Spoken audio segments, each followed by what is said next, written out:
Assalamu alaikum students. I hope all of you will be fine and safe. Class, in this lecture we are going to start the remaining questions of our exercise 1.3. ठीक है, उसमें question number 2 है. Question number 1 जो है we have solved in the previous lecture और question number 2 जो है आपका वो आज हम सॉल्व करने जा रहे हैं. ठीक है, इसमें उसने आपको कुछ डायग्राम्स दिए हैं and statement is copy the following figures and shade according to the operation mentioned below. ठीक है, आपको उसने कुछ डायग्राम्स दिए हैं, आपने उसको कॉपी करना है अपनी नोटबुक पे और अकॉर्डिंग टू द जो ऑपरेशन उसने उस पर बोला है, ठीक है, वो आपने अप्लाई करने के बाद उसके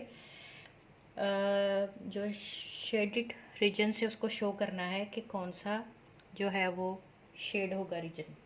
ठीक है, सबसे पहले वेरी इजी. ठीक है, आपका अगर कॉन्सेप्ट क्लियर है फिर तो ये आपके लिए ज़रा भी मुश्किल नहीं है. ठीक है, तो सबसे पहले मैंने थोड़ा सा लिख लिया था पहले. क्वेश्चन नंबर 2 है ये और यहाँ पे ये आपके यू सेट को शो कर रहा है रेक्टेंगल. ठीक है, सबसे पहले उसने 2 सेट्स दिए हैं ए बी. ठीक है, अब हमने इसमें से जो हमारा आंसर का रीजन होगा उसको शेड करना है. माइक बॉटम का. और यहाँ पे ऑपरेशन जो है उसने डिफाइन किया वो ए यूनियन बी है. ठीक हो गया.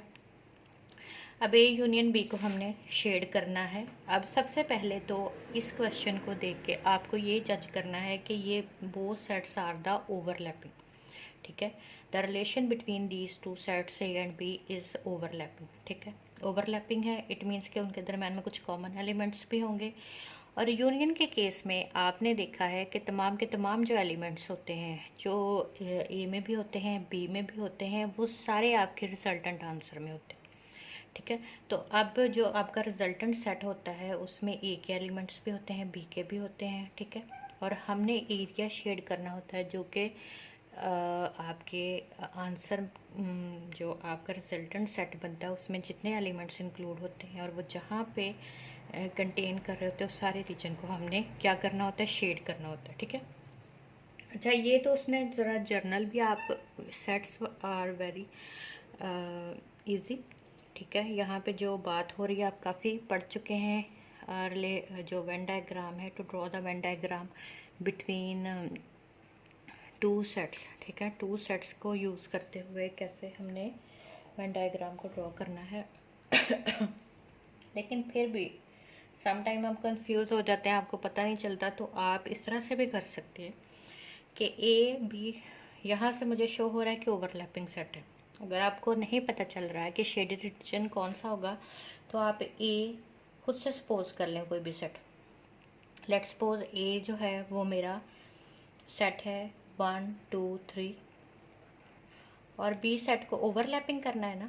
यहाँ से आपको क्या शो हो रहा है, ओवरलैपिंग सेट्स हैं, तो यहाँ से आप दूसरा set 2 3 5 2 3 are the common element between the 2 sets, that's why A and B are overlapping sets. और यहाँ पे भी अकॉर्डिंग यहाँ पहले आपको सेट्स दिए जाते हैं कि आप उनको ड्रॉ करें डायग्राम को. यहाँ पे डायग्राम दी हुई है तो सेट्स आप अगर आप कंफ्यूज हो जाते हैं तो आप सेट्स लेके उसको चेक कर सकते हैं कि हमारा जो है रिजल्टेंट शेडेड रीजन जो है वो कौन सा होगा. ठीक है, अब मैं एलिमेंट्स को यहाँ लेट्स सपोज पुट करती हूँ आपको दिखाने के लिए.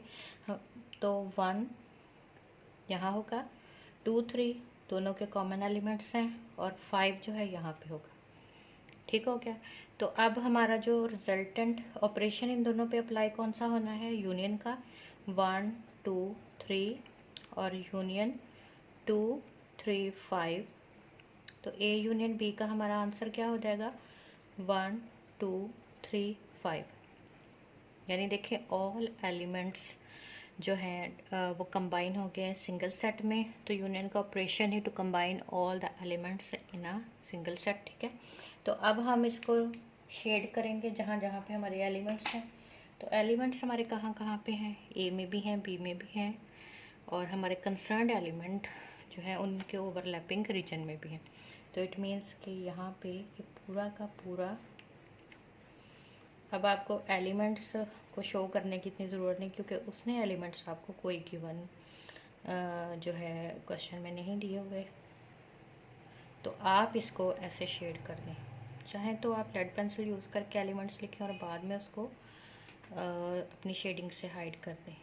और जो लोग जनरली जज कर सकते हैं वो तो इसको आराम से शेड कर दें, क्योंकि यूनियन में ऑल जो रीजन है वो इस जो है शेडेड होता है। ठीक है, अब ये हो गया। अब है नेक्स्ट, हम एक पार्ट सॉल्व करते हैं, सेकंड पार्ट। उसमें यू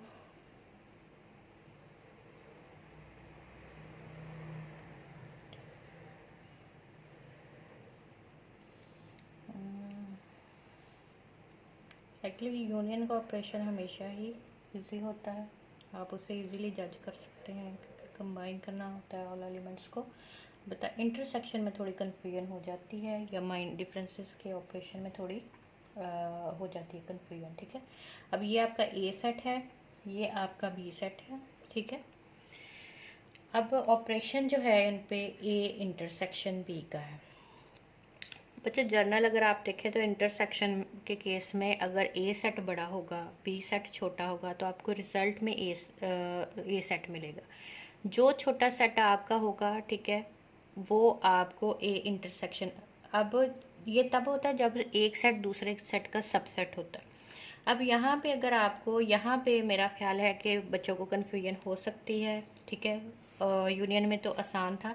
यहाँ पे सबसे पहले अगर आप कंफ्यूज हो जाते हैं तो सबसे पहले आपने देखना है कि ए और बी का आपस में रिलेशन क्या है। यहाँ पे देखें कि बी ए के अंदर है, उसकी बाउंड्री के अंदर है। ठीक है, तो इसका मतलब है B is a subset of A. Subset का मैंने आपको बताया, क्या बताया था कि all the elements B is a subset of A. अगर बी सबसेट है ए का तो all the elements of B should be contained in the A, but at least जो है one element of A is not contained in the set B. ये इसका proper subset है। Proper subset जो था वो स्मॉलर सेट होता है, अपने ओरिजिनल सेट से या जो गिवन सेट होता है उससे छोटा होता है। ठीक है, तो यहाँ पे बी इसका प्रॉपर सबसेट है ऑफ ए। ठीक है, अब आप बी सेट छोटा होगा ए सेट बड़ा होगा, तो आप लेट्स सपोज कर लें कि ए सेट आप थोड़ा बड़ा ले लें, उसमें ज़्यादा एलिमेंट्स ले लें 1 2 3 4, और बी सेट के एलिमेंट्स वो लेने जो ए में भी ज़रूर हों। ठीक है, तो बी में आप ले लें 2 3। ठीक है, अब आप ऑपरेशन कौन सा अप्लाई होगा, ए इंटरसेक्शन बी। तो यहाँ पे आप क्या कर लें 1 2 3 4 और इंटरसेक्शन ले लें 2 3 के साथ, तो आपका आंसर क्या आ जाएगा, ए इंटरसेक्शन बी 2 3। अभी मैंने आपको बताया भी था कि जब एक सेट दूसरे सेट का सबसेट हो, प्रॉपर सबसेट हो, और उनका इंटरसेक्शन लिया जाए तो आंसर में हमेशा छोटा सेट आता है। ये देखें, ये इक्वल टू क्या है, बी आया है, इक्वल टू बी आया ना। यही मैंने अभी आपको बताया कि जब एक सेट दूसरे सेट का प्रॉपर सबसेट हो, ठीक है, और उन दोनों सेट्स का इंटरसेक्शन लिया जाए तो हमें आंसर में छोटा सेट मिलता है। ठीक है, यूनियन के केसेस में हमें बड़े सेट मिलते हैं। ठीक है, जो कि अपने गिवन सेट से बड़े होते हैं। जैसे ये देखिए ए और बी, ये आपका रिजल्टेंट जो सेट बना है ये दोनों से बड़ा है। और यहाँ पे देखें जो इंटरसेक्शन के केस में सेट एक ए जो था वो बड़ा था, सेट बी छोटा था, लेकिन आपको रिजल्ट में छोटा सेट मिला। ठीक है, तो यहाँ पे अब आपको पता चल जाएगा कि हमारा शेडेड रीजन कौन सा होगा। 2 और 3 कहाँ पे हैं, यहाँ पे हैं। ठीक है, 2 3 यहाँ पे हैं, वो सेट ए का भी पार्ट है, तो 2 3 क्योंकि बी सेट ए के अंदर है तो इसलिए 2 3 का तो ऑटोमेटिकली पार्ट है। अब 1 और 4 ऐसे एलिमेंट्स हैं जो कि बी में नहीं है लेकिन सिर्फ ए में है। ठीक हो गया, तो अब आपने आंसर को शेड करना है, तो आपका जो है शेडेड रीजन वो कौन सा होगा, ये वाला, जहाँ पे 2 और 3 एलिमेंट्स आर अवेलेबल। ठीक है, तो यहाँ पे मैं इसको शेड कर दूँगी। ठीक है, ये आपका हो गया। अब हम जो है कोई और पार्ट करते हैं। ये सेकंड पार्ट नहीं था, ये फोर्थ पार्ट था, ठीक है। तो अब हम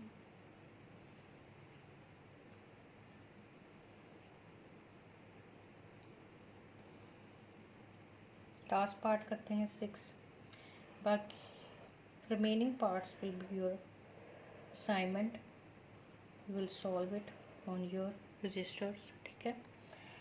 तो यहाँ पे हम देखेंगे ये यू सेट है और ये ई सेट है, और ऑपरेशन क्या है, ए इंटरसेक्शन ए का, ठीक है। अब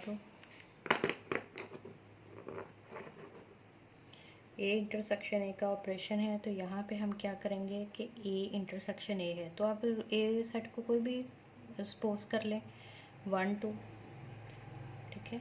ए इज इक्वल टू 1 2, और इंटरसेक्शन आपने इसका लेना है ए इंटरसेक्शन है ए के साथ ही, तो आंसर में कौन सा आपको सेट मिलेगा, ए ही मिलेगा। A intersection will be equal to ए।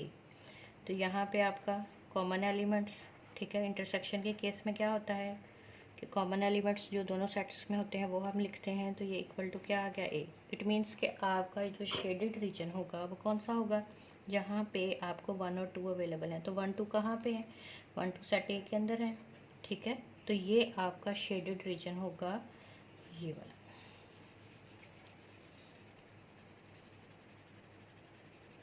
ठीक हो गया। तो ये आपका शेडेड रीजन हो गया। अब इसके बाद ये आपके 3 parts, total 6 parts have been given in the question number 2 and 3, और 3 आर डन। तो अब हम क्या करते हैं, बाकी के रिमेनिंग पार्ट्स आपकी असाइनमेंट है। अगर फिर भी कोई कन्फ्यूजन हो गई तो I am here to remove the confusions, ठीक है। तो आप मुझे बताएंगे तो मैं आपको और थोड़ा एक्सप्लेन कर दूंगी, लेकिन I have explain a lot, you should listen the videos 2 or 3 times to get your concept clear, okay। Stay blessed, Allah Hafiz।